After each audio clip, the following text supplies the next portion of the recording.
Hey Detroit, I'm fashion designer Joe Ferris, and you're watching Metro Arts on Detroit Public Television.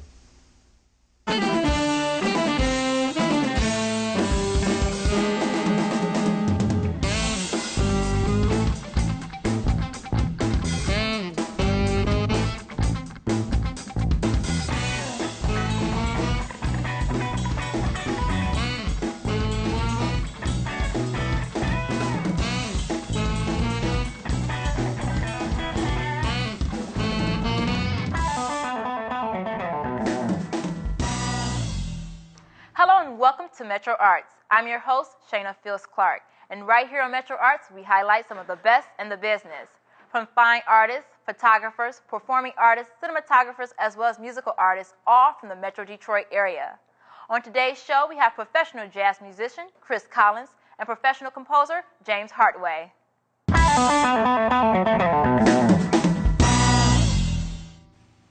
Metro Arts would now like to welcome professional jazz musician and Director of Jazz Studies at Wayne State University, Chris Collins. Hi, how are you? Good, how you doing? I am great. Glad to have you here. Oh, it's my pleasure. Okay, so Professor Collins, you have had quite an intense career over the years as a professional jazz woodwinds player. What are some of the key events that led you to where you are now? Well, you know, I always say to students and others, every artist is really self-taught, ultimately. And I grew up learning this music in my father's basement, listening to records, you know. So places like Baker's, when Clarence would allow us to come in and sit in the back and hear the artists, or when the Detroit Jazz Festival started in the 80s, and for free you could go downtown and hear your heroes play.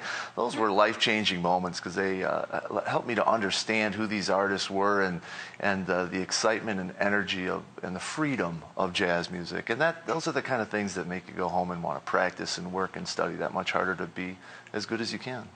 And tell us a little bit about the work you've done in Detroit and with Wayne State University.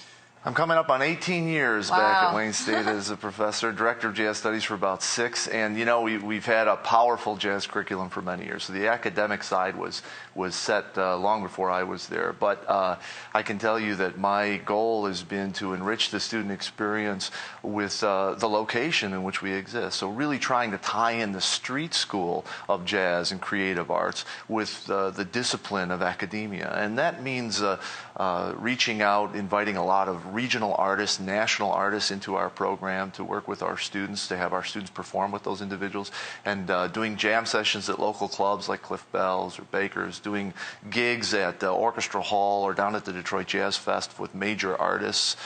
This way the students get a well-rounded experience that's not just based in the ivory tower, but also in the community at large. And because Detroit is such a significant landmark on the road of jazz, we need to take full advantage of our geographic location and embrace that, particularly in the jazz program, which is an urban art form. Okay, so let me get this right. You were recently named Artistic Director of the Detroit Jazz Festival.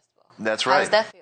And explain it. It's pretty exciting. It's a first, really, to have a musician in that particular role, but it should be an interesting experiment. We're very fortunate because here in Detroit we have one of the largest festivals in the world when it comes to jazz, and certainly the largest free jazz festival. And we have our primary sponsors are really concerned with keeping the Detroit Jazz Festival at the highest artistic level, representing jazz as a true art form and those who've built their music from the foundation of jazz history.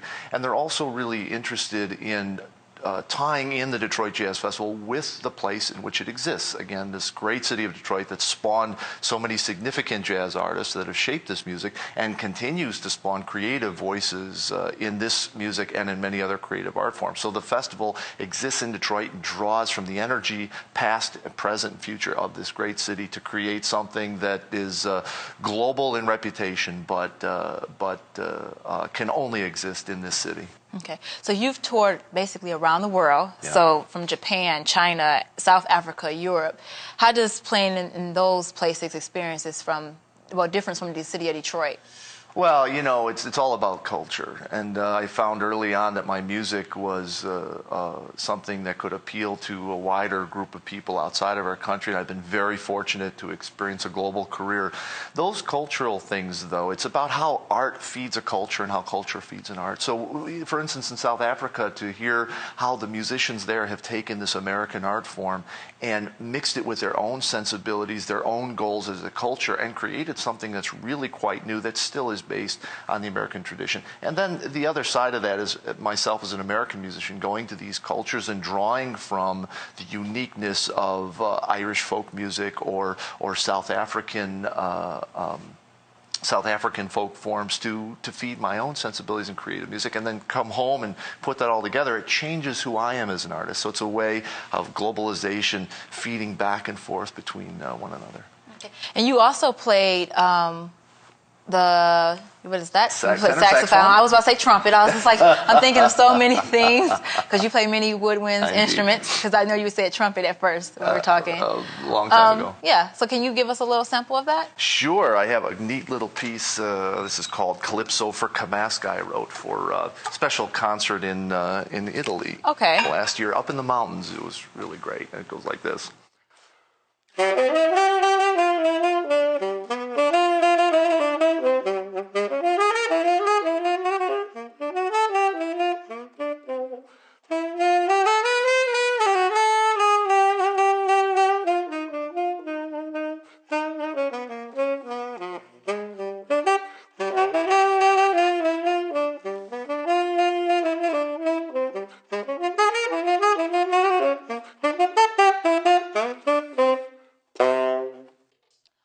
Wow.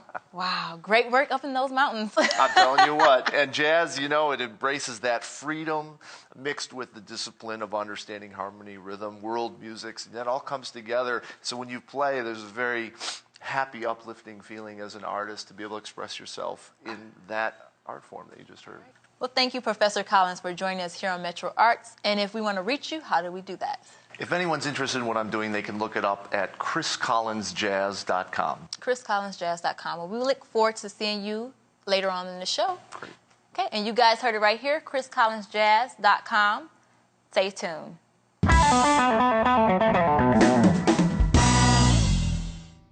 Metro Arts would like to welcome professional composer and Wayne State University distinguished professor James Hartway. Hi, how are you? Just fine, Sheena. How are you? I am great. Good. So tell us a little bit about how being a native Detroiter has influenced your life. Well, I am a native Detroiter for sure. I was born in Detroit a long time ago. I was educated in Detroit, both in public schools and parochial schools. I have a bunch of years at Wayne State, both as a student and as a professor. And there's no question that being involved in the city, being a member of the city, watching the city go through its various stages has influenced me, has influenced my music, and has influenced my life. And there's a myriad of different ways. You'll hear it when we hear the music. Okay, I'm excited to hear. Good. So as a composer, you've won several awards. Yes. Some of those are the Arts Foundation of Michigan Awards. Yes. The ASCAP Standard Panel Award, and a 4-time winner Detroit Music Awards for Outstanding Classical Composer. Wow. Mm-hmm. That's a lot. Well, thank you. That's a lot. And then you. you were nominated as a Puzzler Prize in Music as a concerto for jazz quartet and orchestra. Right. Your the thing with Cityscapes, actually. Cityscapes, that exactly. is a lot. Exactly. Well, you know, first of all, look at the color of my hair, so you can tell I've been around for a long time. And I've always tried to be active as a composer and as a performer a little bit anyhow. But the city has influenced a lot of those pieces that were nominated, including, as you can tell from the title, Cityscapes. So I guess it's just been being in the right place at the right time, trying to work hard at what I do, and trying to always perfect my craft as a composer and as a musician. That's what I've been trying to do, and that's what I've been trying doggedly to do for a number of years. Okay. What made you want to start and to get into that? Oh, gosh. When I was 7 years old, my mother insisted that I take piano lessons for 10 years. And I couldn't understand that I had done something wrong. What did I do to hurt her that she would insist that I would do this? So I started taking piano lessons, and one day I was walking down Warren Avenue on the east side, and we passed a Grinnell's music store, and I saw a Dave Brubeck quartet album. And I said, Mom, would you buy that from me? I'm really kind of interested. I've heard of this guy. And from the first moment I heard Dave Brubeck and I began to listen to jazz and I listened to Count Basie and all sorts of other groups, oh my, this is the kind of music I really, really want to do, along with classical music. So it was kind of a natural combination of jazz and classical right from the get-go, right from a very early age. Oh, well, that's great. So why do they actually call you the Distinguished Professor? Distinguished Professor is a title that I did not apply for. The dean of my college recommended me. Every so often, the president of Wayne State University asks the deans to recommend people who, this is going to sound like bragging, that they consider superb in the areas of teaching and research and service to the university. And apparently, my dossier went up and somebody said, yeah, okay, we agree, and I've been very thankful that I said, go ahead and brag. Just go ahead. Okay, thank you. Okay, so in 1992, you received Wayne State University highest honor, and you were elected to a lifetime membership of Academy of Scholars. Right. What exactly is that? The Academy of Scholars, again, it would be a group of scholarly people that all teach at Wayne State Medical School, university-wide. And the Academy itself tries to raise academic standards and tries to bring in guest speakers to appear on campus, including Nobel Prize winners, Pulitzer Prize winners, and so on and so forth. Which you are. So that, close. No, I never. I was nominated. I didn't win it. But so that's what the Academy does, and we try to have we try to raise the sense of the standard of what academia really is. It's been a real honor to be in that group, I have to tell you, Shana. Okay. So after 40 years of teaching at Wayne State, it's a lot. Yeah. Quite a lot. Yeah. Have you decided to retire yet? This will likely be my last year, and I'm happy to say I'm going out as a Murray Jackson Creative Scholar in the Arts. So I'm actually not teaching, but I'm just getting an opportunity to compose and record and give lectures and be on shows like this. And it's been a great, long 40-year run. I've enjoyed every single moment of it. Wow, wow. So do you have any other pieces that you are currently composing? I just finished the one that we're, I think, about to play a little bit of with Chris Collins, yes. Urban Pictures, which is another concerto for, this is jazz quintet and symphony orchestra, and I'm sure Chris will talk about it, but we had the premiere this past May in Torino, Italy, and it was meant to be a piece that described the city of Torino and the city of Detroit. And I'm sure Chris will tell you about it when he comes up in a couple of moments here. Okay, well, thank you so much, Professor Hartway, for having, well, it was a pleasure having you here on MetroArts. Thank you. My pleasure indeed. Appreciate it. Okay, and up next we have Professor Hartway and Professor Collins doing a great piece together. So stay tuned for the performance. Hello, Detroit. I'm Sky Covington, and be sure to check me out right here on MetroArts.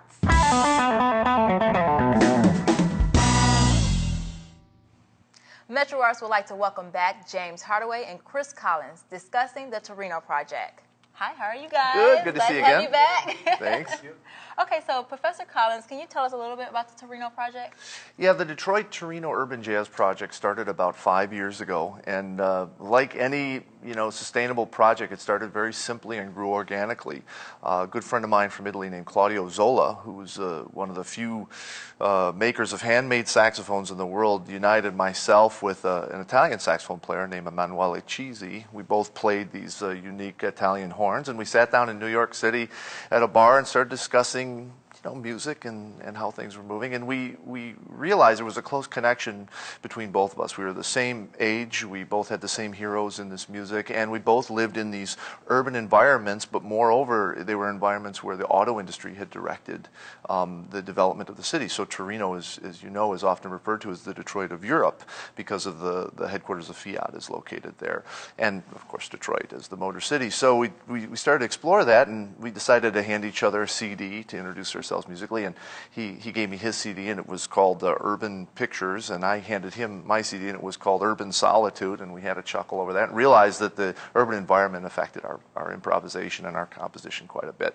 So we started playing a little bit together in Italy when I was there, and when he was here in the States. We did some club dates, and then I decided if this was going to go further, we had to get some money. So we looked into some grants, and I was lucky enough to organize a proposal with a research enhancement program grant that was started by our previous president of Wayne State, Irv Reed, and we had some money to get started, and grew and started to take on a little more shape. We invited a couple of photographers, one from Torino, Piero Antaviano, and Jeff George from here in Detroit, to travel between the two cities and take photos and time-lapse photography.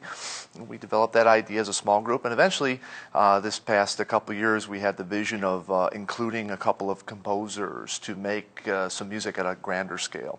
And the idea was to have a composer from Detroit, a composer from Italy join in to write new pieces, 2 new commissions that would bring the jazz quartet together with symphony orchestra and projected images and time-lapse photography. So we enlisted Professor James Hartway from here in Detroit and Carlo Boccadoro, a well-known composer from the Torino area, and the full breadth of the project was born. We did the Italian premiere of the project in May of 2011 at the Teatro Regio, which is the Royal Theatre in Torino, and the Philharmonic 900, which is the principal symphony orchestra, one of the best in Europe. The place sold out months before the concert, and it was quite a beautiful performance. Conductor Damien Iorio, who's an English Italian living in Milano, and it created sort of a brotherhood of artists that connected our two cities. And Mayor Bing traveled in November of 2009 to Torino, and he saw the project and was very excited about it. Mayor Ciamparino from Torino got excited about it, and then we had some businesses excited. And the end of all this is a U.S. premiere, which is going to be coming up in June of 2012 here in Detroit at Detroit's Orchestra Hall with the great Detroit Symphony Orchestra. We're bringing back the quartet, which is half Detroit and half Italian, both composers, all the images, and Damien Iorio will be conducting our great Detroit Symphony Orchestra. So it'll be a fantastic melding of two cultures and the completion of a long-term project. Professor Collins, I can tell you're very passionate about that. Indeed, it's very exciting. Very passionate.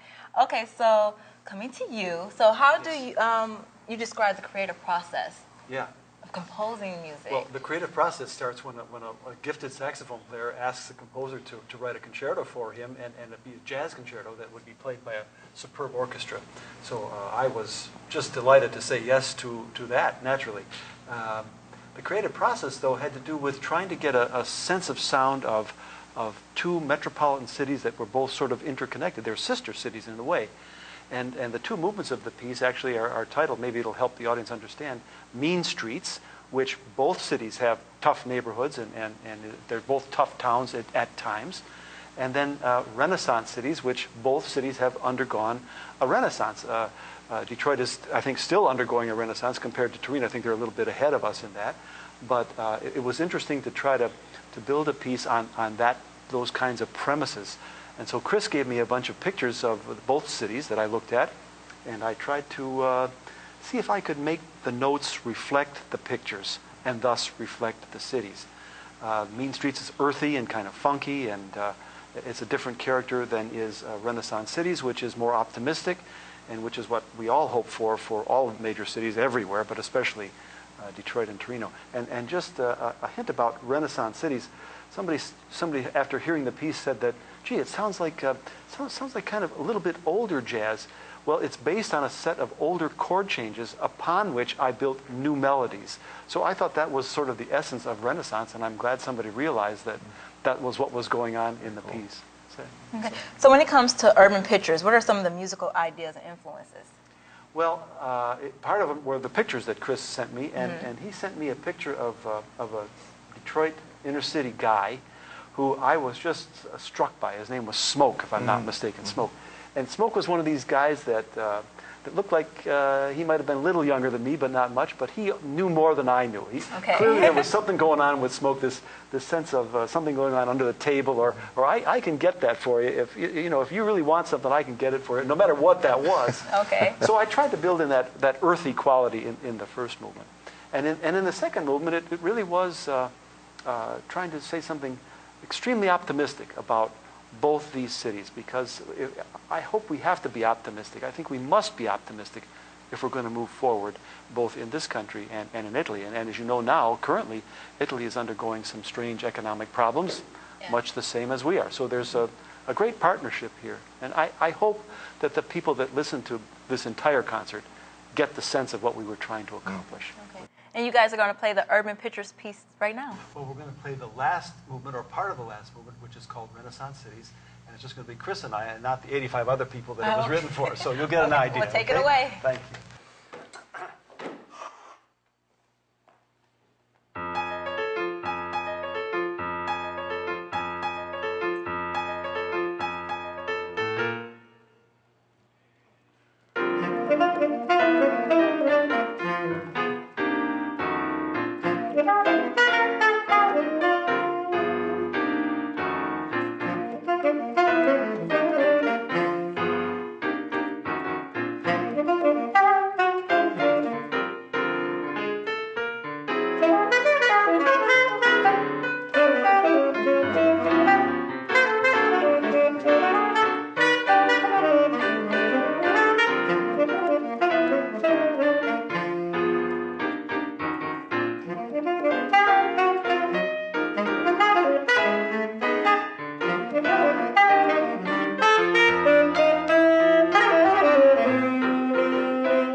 Great job, you guys.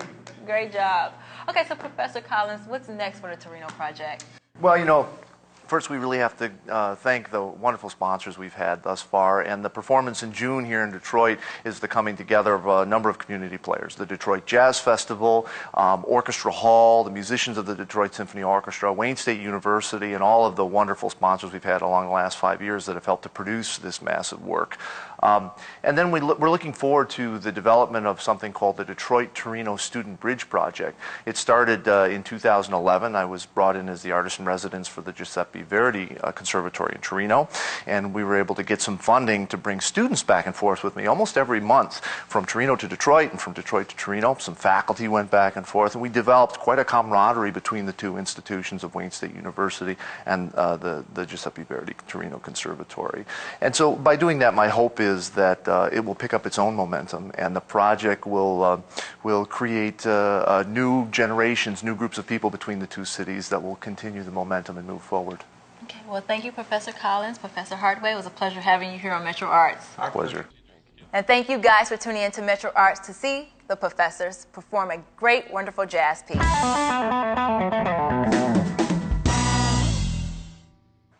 Well, we hope you enjoyed today's show, and I'd like to thank our special guests, Chris Collins and James Hartway, for joining us today. I'm your host on Metro Arts, Shayna Fields Clark, reminding you to always support the arts in your community.